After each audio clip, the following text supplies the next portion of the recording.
એશિયાની સૌથી મોટી બનાસ ડેરીના નિયામક મંડળની ચૂંટણીના ગણતરીના દિવસો બાકી છે અને આ જે 16 બેઠકો છે, આ 16 બેઠકોમાંથી 15 બેઠકો બિનહરીફ થઈ છે। જોકે દાંતાની જે બેઠક છે, બેઠકમાં ભારતીય જનતા પાર્ટી દ્વારા મેન્ડેટ અમરતજી ઠાકોરને આપ્યું છે, તો બીજી બાજુ વર્તમાન જે ડિરેક્ટર છે દિલીપસિંહ બારડને મેન્ડેટ ન મળતા તેમને ઉમેદવારી નોંધાવી છે અને આખરે દાંતાની જે બળવંતપુરા દૂધ ઉત્પાદક મંડળી છે, આ મંડળીના વોટરને ઉપાડી જવાના ગંભીર આક્ષેપો ગામ લોકોએ કર્યા છે। તેની વિગતે વાત આ વિડીયોમાં કરવી છે।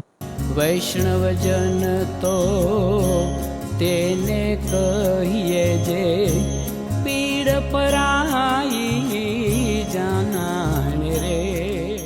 નમસ્કાર, હું છું દિનેશ ઠાકોર। નવજીવન ન્યૂઝમાં આપનું હાર્દિક સ્વાગત છે। વાત બનાસકાંઠા જિલ્લામાં આવેલ એશિયાની સૌથી મોટી બનાસ ડેરીની છે। બનાસ ડેરીના નિયામક મંડળની જે ચૂંટણી છે, આ ચૂંટણીના ગણતરીના દિવસો બાકી છે અને આ દિવસો નજીક આવતાની સાથે જે 16 બેઠકો હતી, આ 16 બેઠકોમાંથી 15 બેઠકો બિનહરીફ થઈ છે। જોકે જે દાંતાની બેઠક છે, આ દાંતાની બેઠક ઉપરથી ભારતીય જનતા પાર્ટી દ્વારા અમરતજી ઠાકોરને મેન્ડેટ આપવામાં આવ્યું છે। જોકે વર્તમાન ડિરેક્ટર દિલીપસિંહ બારડને મેન્ડેટ ન મળતા તેમને પણ ઉમેદવારી નોંધાવી છે અને આખરે રસાકસીનો માહોલ જોમાયો છે। જોકે બળવંતપુરા જે દૂધ ઉત્પાદક મંડળી છે, આ મંડળીના જે વોટર છે, આ વોટર પડી ગયા હોવાના ગંભીર આક્ષેપો સ્થાનિક લોકોએ કર્યા છે। જોકે આ તમામ બાબતને લઈને સ્થાનિક લોકોએ પોલીસ મથકે લેખિત રજૂઆત કરી છે। તમને સીધા એ દ્રશ્યો આ જે જે ઉત્પાદક મંડળી જે બળવંતપુરા છે, આ બળવંતપુરા દૂધ ઉત્પાદક મંડળીના આ પશુપાલકો છે, આ પશુપાલકો દાંતા પોલીસ મથકે આવ્યા છે કારણ કે તેમનું જે વોટર છે, આ વોટરને દિલીપસિંહ જે બારડ છે તેમના દ્વારા ઉપાડી ગયા હોવાના ગંભીર આક્ષેપ કરવામાં આવ્યા છે। જોકે આ તમામ બાબતને લઈને પોલીસ મથકે લેખિત રજૂઆત કરવામાં આવી છે।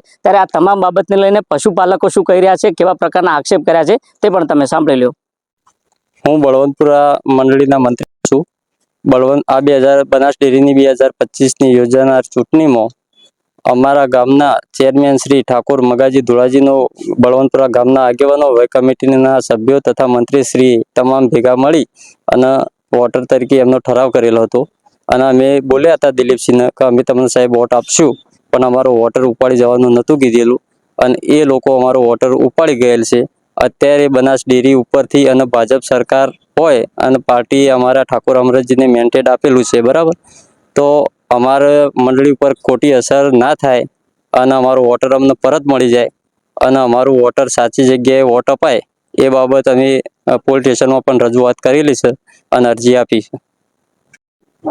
અમે બળવંતપુરા મંડળીમાંથી આગેવાનો, ભાઈઓ, સભ્યો આવેલા છે। અમારી ડેરી આ બંધ થાય છે એ થવી ના જોઈએ। અમારી રોજીરોટી ઓના ઉપર છે।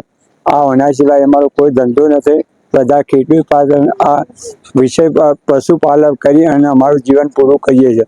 આ બંધ થાય તો અમારો એક આધાર નથી ગામનો, આ છેલ્લો આધાર આ છે। અમારી ડેરી બંધ થવી જોઈએ નહીં, કાયમિક ચાલુ રહે, અમારા ઓના પર રોજીરોટી મળે।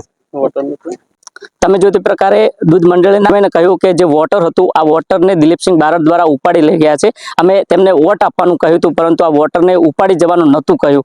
ભારતીય જનતા પાર્ટી દ્વારા મેન્ડેટ અમરતજી ઠાકોરને આપ્યું છે, તો બીજી તરફ આજે દિલીપસિંહ બારડ છે, આ બારડ દ્વારા અમારા વોટરને ઉપાડી લઈ ગયા છે। જોકે આ તમામ બાબતને લઈને સ્થાનિક પોલીસે લેખિતમાં રજૂઆત કરવામાં આવી છે। જોકે આ તમામ બાબતને લઈને સ્થાનિક પોલીસના પીઆઈનો સંપર્ક કરતા પીઆઈ કહ્યું કે તપાસ ચાલુ છે। ત્યારે આવનાર સમયમાં 3 દિવસ બાકી છે અને 3 દિવસના 10 તારીખે ચૂંટણી થવાની છે। આ ચૂંટણી પહેલા વોટર આવે છે કે નહીં તે તો આવનારો સમય બતાવશે।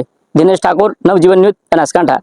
વૈષ્ણવજન તો તેને કહીએ જે પીડ પરાઈ